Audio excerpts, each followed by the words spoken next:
Hello नमस्कार दोस्तों, आप लोगों का अपना यूट्यूब चैनल रोजगार 7590 में स्वागत है। आज आप लोगों को बताने वाले हैं सीसीए की जो 7 समस्याओं को लेकर रेल मंत्री को नोटिस भेजा गया है अप्रेंटिस संगठन की तरफ से। तो उसके बारे में बताने वाले हैं कौन कौन सी समस्याओं को रखा गया है, क्या क्या डिमांड रखी गई है रेल मंत्री जी से, और ये किसके द्वारा भेजा गया है, और कब तक आप लोगों के अप्रेंटिस संगठन जो हैं कब तक आपको न्याय दिलाने की कोशिश कर रहे हैं, कब तक जीएम और ओटीएस की प्रक्रिया शुरू होने के चांसेस हैं। इन सारी चीज़ों की जो आपके डाउट बने हैं सारा कुछ क्लियर हो जाएगा इसी वीडियो में। तो सबसे पहले आप लोगों से रिक्वेस्ट है कि जो लोग चैनल पे पहली बार आए होंगे चैनल को सब्सक्राइब कर लीजिएगा। रेलवे से जुड़ी सभी जानकारी आपको यहाँ पे देखने को मिलती रहती है। और उसके साथ ही साथ आपको बता दें कि टेलीग्राम और व्हाट्सअप दोनों लिंक आपको डिस्क्रिप्शन में मिल जाएगी, जिसमें ऑल इंडिया के सभी अप्रेंटिस छात्र जुड़े हैं, ताकि हर एक अपडेट उन लोगों को सबको साथ ही साथ प्रोवाइड होती रहती है। तो आप लोग भी जुड़िए, डिस्क्रिप्शन में लिंक है, आप लोग जुड़िए, अप्रेंटिस एकता बना के रखें, ताकि हम लोगों को या जो भी अप्रेंटिस संगठन जाते हैं आपकी समस्याओं को लेकर, तो वो बता सकें कि देखिए हमारे पास इतने अप्रेंटिस कैंडिडेट जुड़े हैं जो अभी भी बेरोजगारी से जूझ रहे हैं, काफ़ी मेंटली डिस्टर्ब हो रहे हैं। वो अप्रेंटिस ही इसलिए किए थे कि उनको रेलवे में जॉब मिलेगी, और जब रेलवे में इतना ज़्यादा पद खाली है तो फिर उनका समायोजन क्यों नहीं हो रहा है। तो इन सारी चीज़ों को लेके जो भी आपकी समस्या है पूरे डिटेल से लेटर के माध्यम से जो अपडेट आ रही है वो भी दिखाने वाले हैं।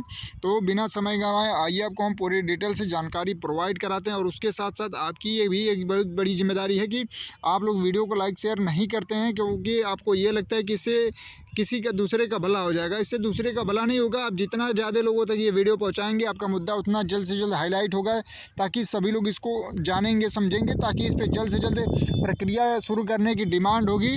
तो जितना आपका मामला जल्दी उजागर होगा उतना ही जल्दी इस पर एक्शन लिया जाता है। तो इसमें आप लोग कोई कमी ना करें। जितना आप लोग शेयर करके सभी अप्रेंटिस या जो भी ITI छात्र हैं उनको जागरूक करेंगे, ताकि वो अपना हक और अधिकार लेने में आपके साथ आएँ। तो आपकी भी ये जिम्मेदारी है। हम लोग तो आपकी आवाज़ों को पहुंचाने का काम कर रहे हैं, क्योंकि जब तक आपकी आवाज़ सभी तक पहुंच नहीं पाएगी, सभी लोग इसके बारे में समझेंगे नहीं कि क्या चीज़ें सही हैं क्या गलत हैं, तब तक कोई आपका साथ नहीं देता है। और यही कारण है कि अब तक आप लोगों का समायोजन नहीं हो पाता है, आप लोगों में यूनिटी नहीं है।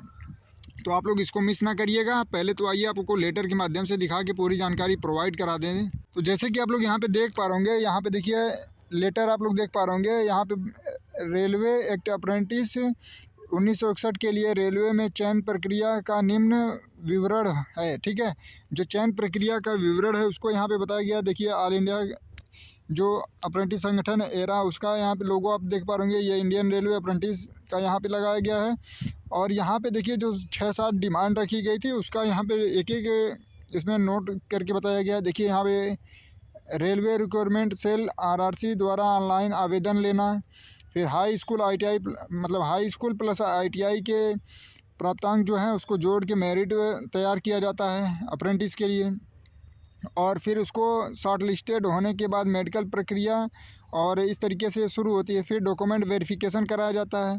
फिर चयन प्रक्रिया के बाद रेलवे वर्कशॉप या हैवी कामों का प्रशिक्षण दिया जाता है, जिससे अप्रेंटिस को प्रशिक्षु स्वयं से करता है। ठीक है, फिर उसके बाद 5वें नंबर पे आपको बताया जा रहा है कि प्रशिक्षण के दौरान कई बार टेट प्रैक्टिकल देना होता है। फिर उसके बाद आपको यहाँ पे बताया जा रहा है प्रशिक्षण पूरा करने के बाद प्रशिक्षु को AITT की CBT की परीक्षा देनी होती है या प्रैक्टिकल देना होता है। और तथा यहाँ पे देखिए प्रशिक्षु प्रमाणित NAC मिलता है, मतलब सर्टिफिकेट भी दिया जाता है।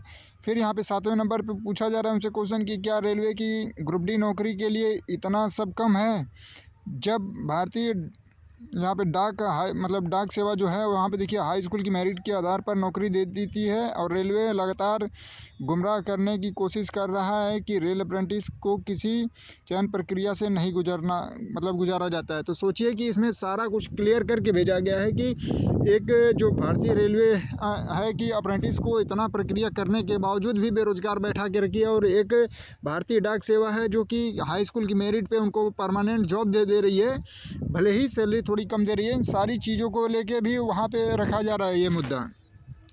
तो साथियों आप लोग खुद जागरूक बनिए और समझदार बनिए कि सोचिए कि आप लोग 7,000 रुपये पे अपना 1 साल जो समय गंवाए हैं, जो अपना नुकसान किया है, उसका भरपाई कौन करेगा? जब आपकी मेरिट भी जब 20% वैकेंसी मिलेगी और इतनी कम वैकेंसी आएगी, 60-65 नंबर आपके कट ऑफ जाएंगे, 70 तक कट ऑफ जाएंगे, तो फिर आपको अप्रेंटिस करने का क्या ही फ़ायदा है? इससे बढ़िया तो आप जो 1 साल का समय वहाँ पे आप 8-8 घंटे ड्यूटी करके दिए हैं और SSC या JEE की जो आप दबाव में रह के उनके बातों को मतलब प्रेशराइज होकर आपने काम किया है, उससे बेहतर है कि आप 1 साल तैयारी करते तो 2-4-10 नंबर आप एक्स्ट्रा नहीं कर पाते। वैसे भी तो ओपन में बहुत मेरिट जाएगी, 70 से 75 के बीच में जाएगी और आपका 65-70 ऑलरेडी जा रहा है, तो फिर क्या ही फ़ायदा 1 साल समय गंवाने का? तो रेलवे को इस पर खुद विचार करना चाहिए और एक-एक स्टेप देखिए, जो अप्रेंटिस हैं हर एक का मतलब एग्जाम्पल दे के समझा रहे हैं रेलवे को, लेकिन रेलवे उसकी मनमानी है या क्या कहा जा सकता है, क्या उसके विचार हैं, ना कोई इस पे ऑफिशियल जवाब दे रहा है रेलवे। और इसका एक ही कारण है कि जब तक अप्रेंटिस संगठन एक नहीं हो जाते, अप्रेंटिस कैंडिडेट एक नहीं हो जाते, मिलजुल के एक अप्रेंटिस सम्मेलन वहाँ पे अपने विचारों को नहीं रखेगा कि क्या कारण है, जब तक ऑफिशियली जवाब नहीं मांगा जाएगा, ऑफिशियली जवाब नहीं आएगा, तब तक कुछ क्लियर नहीं है। बाकी देखिए, शिव गोपाल मिश्रा जी 1 महीने के अंदर में 3 से 4 बार बोल चुके हैं कि अप्रेंटिस को, हर एक अप्रेंटिस को नौकरी दिलाएंगे, उनके हक और अधिकार के लिए हम साथ हैं और साथ रहेंगे। 1,26,000 अप्रेंटिस का समायोजन हो चुका है अलग अलग वैकेंसियों में। अप्रेंटिस करने के बाद मतलब चाहे एग्ज़ाम बेस पे गए हों या GM पावर के तौर पे गए हों, इतने कैंडिडेट अब तक जॉब कर रहे हैं।